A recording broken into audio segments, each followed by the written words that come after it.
doon sa Grand Finals just because it was Lemon from RRQ who was using it. Remember, RRQ Hoshi, ito yung isa sa mga favorite niyang heroes. It's not really, sabihin na lang natin, it's not really the strongest of heroes right now. Hindi siya talaga sobrang lakas na heroes sa ngayong meta. Pero depende pa rin talaga kasi sa gumagamit. Totoo yan. Si Lemon kasi yung gumagamit doon, and Lemon, I wonder how, I wonder why. pero talagang ginagamit niya to. And sabi dito nila Coach Daki, sige, ibigay natin sa'yo. Tiwala kami sa'yo, Few. Yes, yon ang tiwala na binigay ni Coach Ducky dito. Pero sa mga sumusuporta sa NXP Solid, would you think this draft will be the key for them to tie up the series because they already one down dito sa Bren Esports? That's the question, Butters. Umpisa na ang second game. Let's see how will NXP try to take that one game back. But you do note, ladies and gentlemen, na this is a best of 5. So hindi nyo pa kailangan, alam mo yun, kung maging 1-1 to, kung maging 2-0 to, it won't really end by game 3. Matatapos lang to, possible ang earliest game, game 3 or game 4. Yes, game 3 or game 4. Pero kasi, di ba, there is this thing that Ano yun? Bren Esports said they want to finish this flawlessly. And NXP Solid, if they could at least chip one win, that would definitely boost their morale. And tatandaan mo, one win lang. 3-0 ang prediction. Oo, medyo strong words, pero sobrang strong. Binigyan nila agad dito si Lasty. At ito, yung tubig, pero mas malakas yung tubig ni H2O. That's gonna be an early 2-0 lead para sa NXP Solid. Ito na nga kaya ang pagbawi ng api. So ano nga ba yung opening ng Kadita dito? Even, kaya nga sinasabi na it's not the strongest of heroes in the meta. Kasi kailangan mo makuha yung level 4 mo. Yes. Hindi ka kasing consistent as the other supports na nagagawa nila ngayon na onting bato-bato lang, okay na. Ngayon, si Kadita, may requirement siya para maging effective. Yung Breath of the Ocean, yung bilog, yung nag-knock up, hindi ganun ka-reliable yun sa totoo lang eh. Yes. May napakahirap ilan dun. There's a certain time pa before siya mag-pull off. Pero pulling it off, Lab PC dito, may takas pa nga naman din, pero half HP na siya dito. Now, it's look like NXP Solid ngayon ang nagda-drive ng tempo dito sa game number 2. And saka kung isipin mo rin pala, no, yung draft dito ng Bren Esports, medyo mabagal siya sa early game.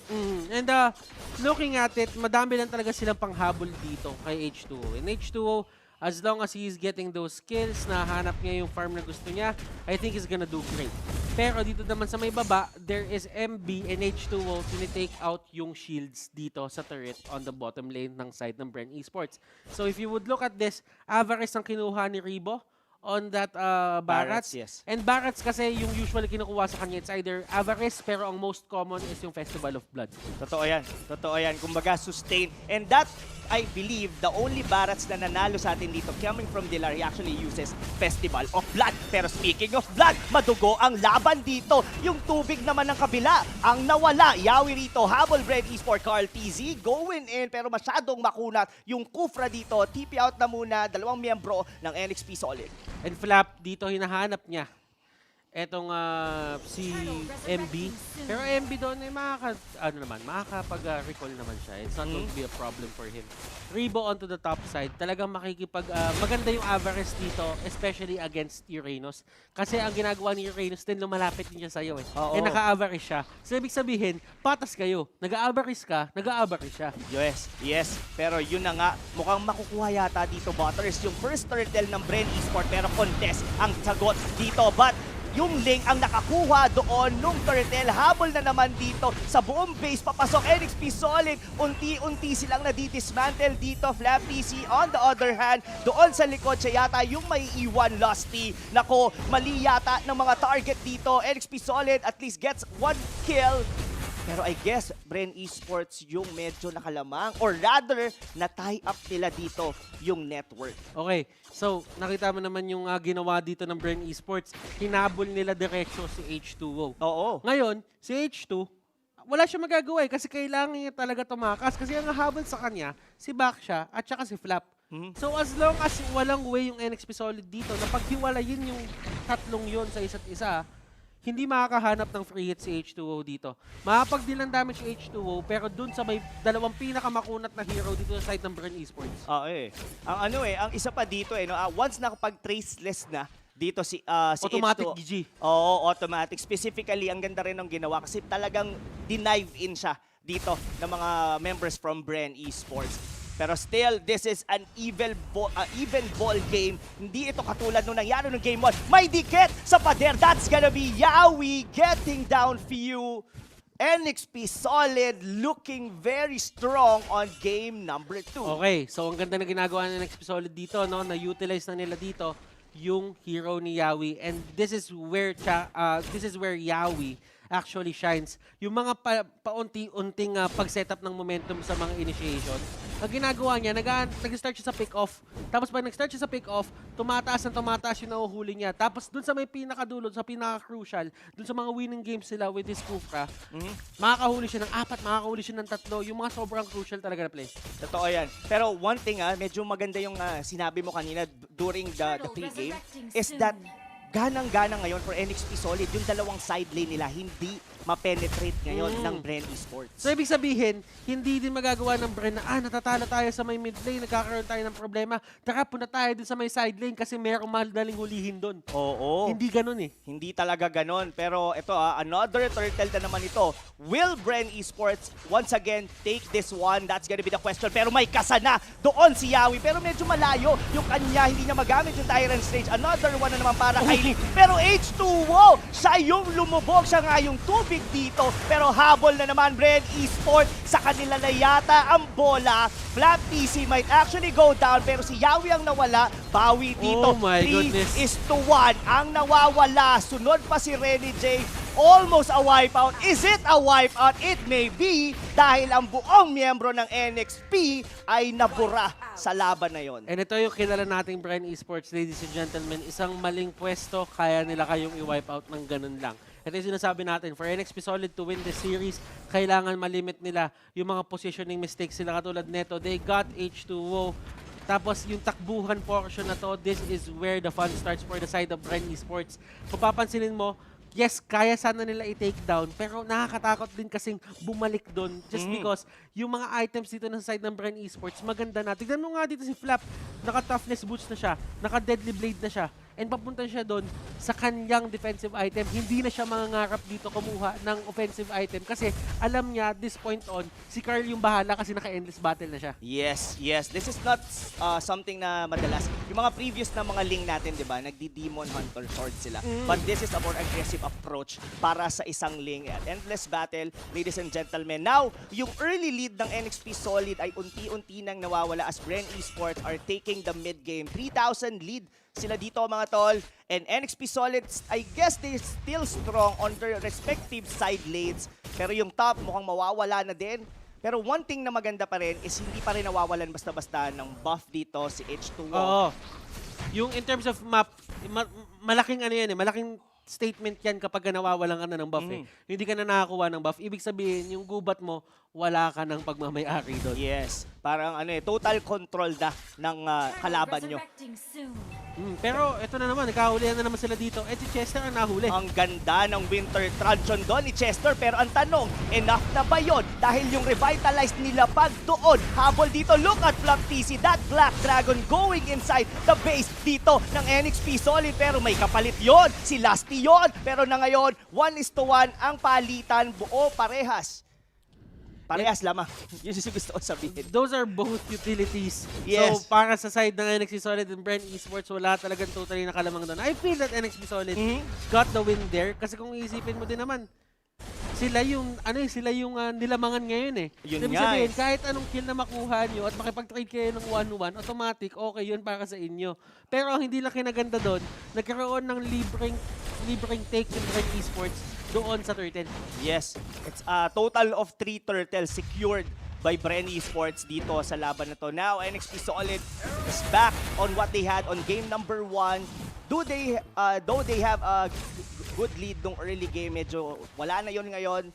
And now, they're back on the drawing board. They need to fix. Though, speaking of late game pala, Butters, would you think NXP Solid could still come back from this one? We could see that Renny J dito, halos hindi pa siya, kumbaga 3-1 siya, kaya niyang i-hold yung lane niya, pero if it comes to worst, Bren Esports, kaya pa rin siya ditong burahin.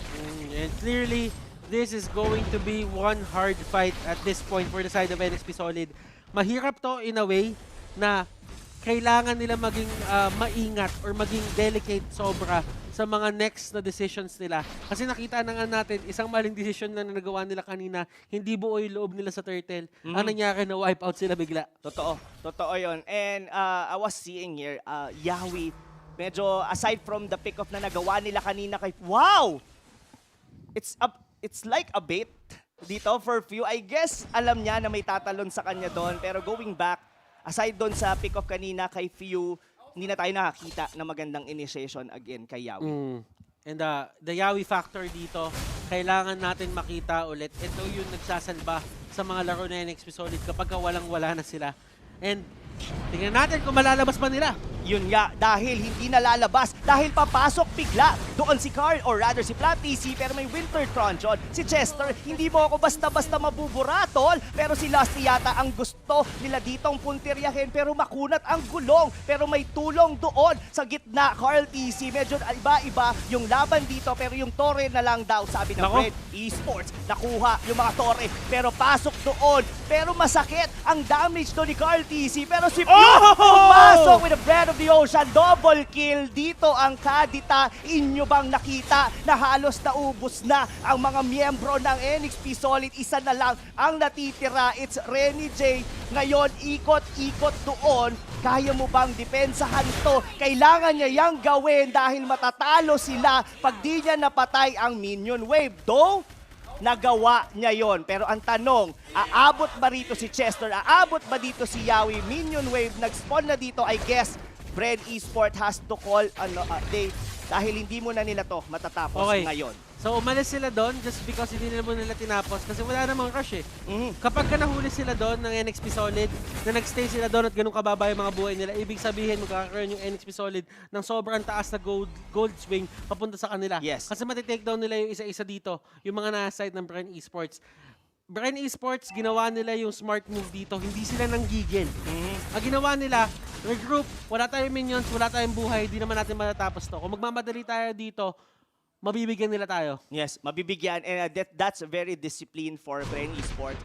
Yes, and props to Renjay.